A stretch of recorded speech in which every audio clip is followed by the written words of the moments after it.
Hello, friends.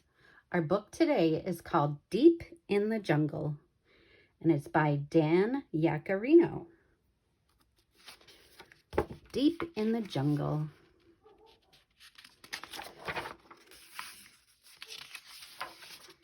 Deep in the jungle. Roar. Deep in the jungle, the mighty lion roared for the monkeys to fan him faster. It was a very hot day indeed. He reminded him that he was their ruler. "I'm afraid I must eat you," he explained, "if you don't obey me." The monkeys fanned faster. The lion was king of this jungle, and he made sure everyone knew it. The leopards brought him food, the gorillas brushed his mane, and the elephants gave him shade. The animals couldn't stand him one bit. One day, while the animals were picking bananas for the almighty king, a man was seen roaming through the jungle. The monkeys ran and told the lion. "Oh, very well," the lion yawned. "I'll take a look. I was bored anyway." So the lion slunk through the bushes and vines until he spotted the man. "Roar!" he hollered, and leaped on top of the surprised man, who incidentally looked like he would make a lovely dinner. "I am the king of this jungle. Now prepare to be eaten." "Roar!" he added. That's quite good," said the man. "Could you do that again, this time with a little more feeling?" The lion was confused, but pleased to meet someone who knew a good roar when he heard one. "Roar!" The lion almost busted a gut.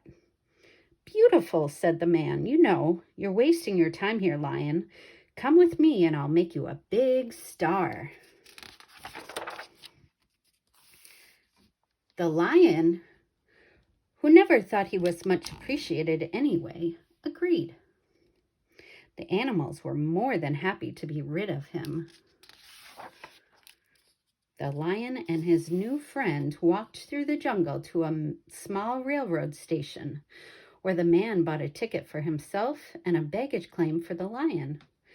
"I'm afraid you must ride in the luggage car," the man explained. "But don't worry, it's a short trip." The lion was so excited about becoming famous, he didn't particularly care. The train rattled on and on. As he looked through the small window, the lion recognized less and less. He was far from his jungle.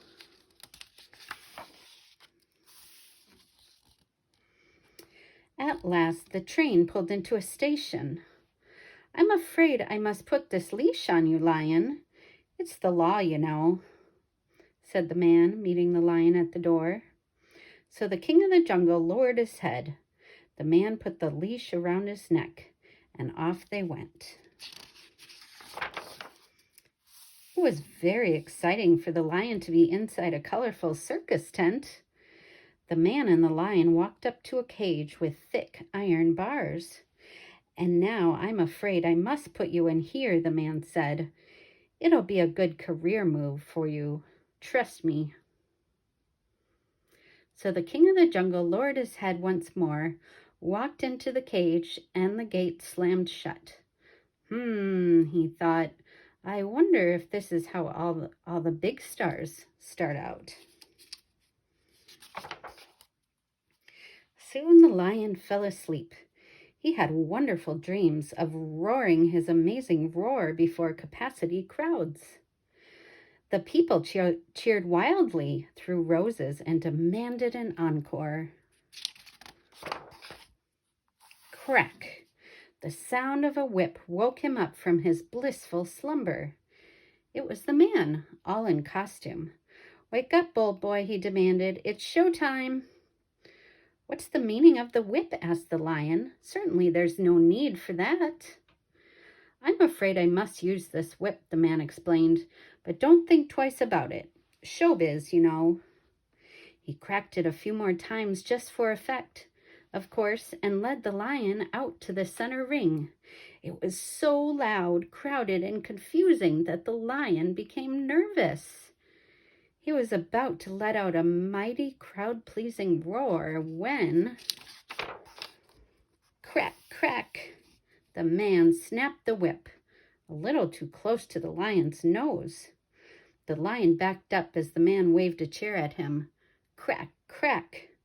Up on the platform, demanded the man. Crack, crack. So the lion climbed up. Everyone cheered wildly, but it was not for the lion. It was for the man. Here I am doing all the work, thought the lion, and he's getting all the applause. Night after night this went on, and night after night the lion grew more and more tired of obeying while he waited for his big break. Finally, he approached the man. Look, when will I get to perform my solo? He asked. First, I'll let out a mighty roar, and then... Now just hold on there, old boy, said the man. I'm afraid you must always obey me. Showbiz, you know. He cracked the whip. The lion thought for a moment. Well then, I'm afraid I must eat you up. Jungle law, you know, he replied, and he swallowed the man one gulp right down. The lion made up his mind. He had a belly full of show business, and he was going home. Just for good measure, he roared the loudest, earth-shakingest, tent-rattlingest roar ever. Then he took a bow and walked right out of the circus tent. The lion walked and walked until he came to the railroad station where he'd arrive with the man, who, by the way, was now giving him indigestion. The lion followed the train tracks, and as he did, thought about all the animals in the jungle. He could hardly wait to get home. At last the lion reached the trees and vines. He was about to let out a roar of joy when he came upon a startling sight.